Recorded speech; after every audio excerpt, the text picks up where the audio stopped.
और जद तू पक्का सच्चा मुसलमान सी इंदा बेड़िया जहाज़ां वल कदों ध्यान सी।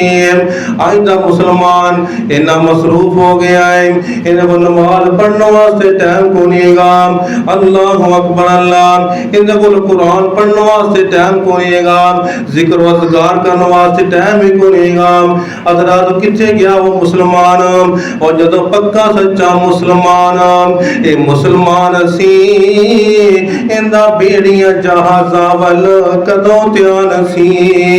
चढ़िया दौड़िया समुंदरां ते पार हो गया, भावें लख गुनहगार बेड़ा पार हो गया।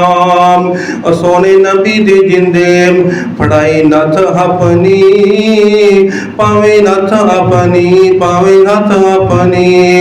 अज बोले कुरान ते, अज बोले कुरान ते खबार हो गया। सोने नबी दा संग प्यार हो गया, भावे लख गुनहगार बेड़ा पार हो गया।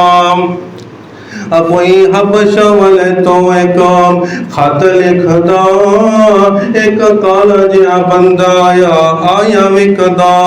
लाली परीत ते रंग भी संगार हो गया, सोने नबी जी दा संग प्यार हो गया, भावे लख गुनहगार बेड़ा पार हो गया।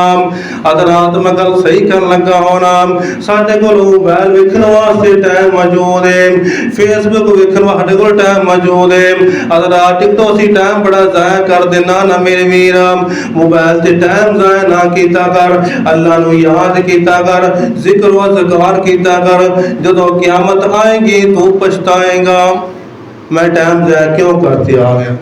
अदरात मोबाइल ते टाइम ना ज़ाया कीता कर, अल्लाह नूं याद कीता कर। वो मुसलमान नहीं रह गया, अज ओवें बन जा जे